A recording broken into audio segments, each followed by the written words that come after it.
রাধে রাধে সবাইকে। তো আমরা আজকে শ্রীমদ্ ভগবদ গীতার প্রথম অধ্যায়ের মাহাত্ম্যকথা শ্রবণ করব, যেটি দেবাদিদেব শিব পার্বতীকে বলেছিলেন। তো সুশর্মা নামে একজন অতি দুষ্ট ও পাপী লোক ছিল। সে ব্রাহ্মণ পরিবারে জন্মিলেও সেই পরিবারের কারো ধর্মীয় কোনো জ্ঞান ছিল না। সেই সুশর্মা শুধু অন্যকে কষ্ট দিয়েই আনন্দ পেত। সে কখনো ভগবানের নাম জপ করত না, দান ধ্যান অতিথি সম্মান কোনো কিছুই সে করত না। সে কখনো ধর্মকর্ম করেনি, আর জীবিকা নির্বাহের জন্য সে শাক পাতা সংগ্রহ করত এবং সেগুলি বাজারে বিক্রি করে সেগুলিতে মদ মাংস ভক্ষণ করত ও নানা রকম পাপ কর্ম করত। এইভাবে সে তার জীবনযাপন অতিবাহিত করত। তো একদিন কি হলো, সেই দুষ্ট সুশর্মা যখন এক মুনি ঋষির বাগানে শাক পাতা সংগ্রহ করতে গেলেন, তখন এক সাপ তাকে দংশন করে এবং তার ফলে সে মারা যায়। এবং মারা যাওয়ার পর তার বিভিন্ন পাপ কর্মের ফলে তাকে নরকে ফেলে দেওয়া হয়। সেই নরকে সে বহুদিন ধরে কষ্ট ভোগ করে। তারপর সে ষাঁড় হয়ে জন্ম লাভ করে। তখন একটি খোঁড়া লোক সেই ষাঁড়টিকে কিনে কাজে লাগায়। প্রায় 7-8 বছর ধরে সে খুবই ভারী ভারী বোঝা বহন করে। একদিন খোঁড়া লোকটি সে ষাঁড়ের পিঠে খুব ভারী বোঝা চাপিয়ে দেয়। সেই ভারী বোঝার ভার সহ্য করতে না পেরে সেখানেই অজ্ঞান হয়ে পড়ে যায় এবং সে বহু চেষ্টা করে উঠে দাঁড়ায়, কিন্তু সে আর কিছুতেই উঠতে পারে না, সেখানেই সে পড়ে রইল। এই ঘটনাটি দেখার জন্য অনেক লোক জড়ো হয়ে গেল। তখন সেখানে থাকা এক ধার্মিক ব্যক্তি ষাঁড়টির এইরূপ অবস্থা দেখে নিজের ধর্মকর্মের কিছু ফল সেই ষাঁড়টিকে দান করল। সেই দেখে দাঁড়িয়ে থাকা কিছু লোকগুলিও তাদের ধর্মকর্মের কিছু ফল দান করতে শুরু করল। সেই ভিড়ের মধ্যে একজন বেশ্যাও ছিল। সেই বেশ্যা মনে মনে ভাবছে, আমি কি কোনো পুণ্যকর্ম করেছি? সারা জীবন তো শুধু পাপই করে গেলাম। যদি কোনো পুণ্যকর্ম করে থাকি তাহলে এই ষাঁড়টিকে দিয়ে দিলাম। এই কথা বলা মাত্রই ষাঁড়টি মারা গেল। তারপর মারা যাওয়ার পর তাকে যমরাজের কাছে নিয়ে আসা হলো এবং যমরাজ তাকে জানালো, এক বেশ্যা তার পুণ্য ফল তোমাকে দান করেছে।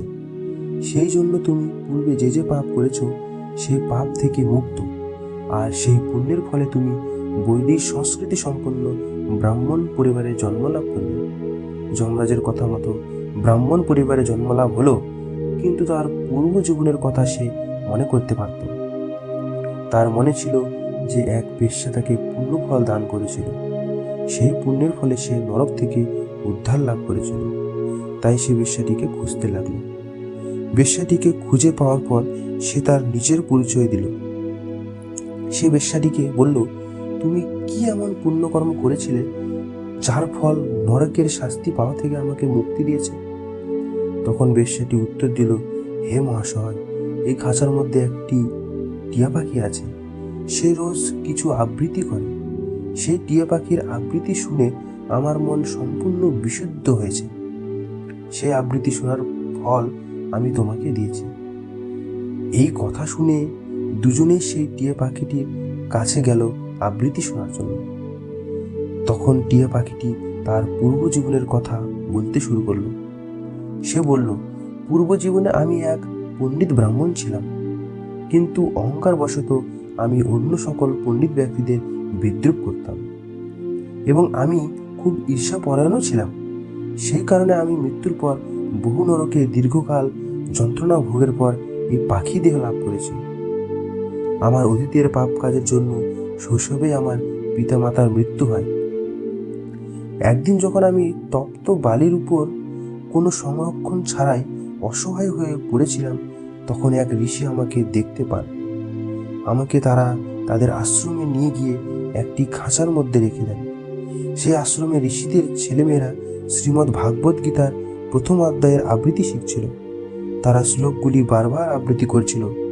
আমিও তাদের সঙ্গে শ্লোকগুলি বারবার আবৃত্তি করা শুরু করলাম। আবৃত্তি করতে করতে শ্লোকগুলি আমার মুখস্থ হয়ে যায়।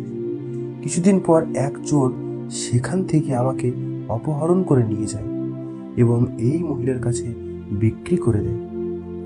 ভগবদ্গীতার প্রথম অধ্যায় আবৃত্তি করে টিয়া পাখিটি সম্পূর্ণরূপে শুদ্ধ হয়েছিল। আবৃত্তি শুনে সেই বেশ্যাটিও শুদ্ধ হয়েছিল। আর আবৃত্তি শোনার কিছু পুণ্যফল লাভ করে সুশর্মাও সম্পূর্ণরূপে বিশুদ্ধ হয়ে গেল। কিছুকাল ভগবদ্গীতার প্রথম অধ্যায়ের মাহাত্ম্য আলোচনার পরে সুশর্মা নিজের গৃহে প্রত্যাবর্তন করল এবং তারা তিনজনই ব্যক্তিগতভাবে শ্রীমদ্ ভগবদ্গীতার প্রথম অধ্যায় আবৃত্তি করতে শুরু করলেন। তারপর শীঘ্রই তারা ধীরে ধীরে পরমধাম বৈকুণ্ঠে পৌঁছে গেল। তো কেউ যদি ভগবদ্গীতার প্রথম অধ্যায়ের শ্রবণ বা অধ্যয়ন করে, তাহলে অনায়াসেই সে এই জড় দুঃখপূর্ণ ভবসাগর অতিক্রম করে ও দুঃখ কষ্ট থেকে মুক্ত হয়ে ভগবান শ্রীকৃষ্ণের শ্রীপাদপদ্মের সেবা লাভ করে থাকে।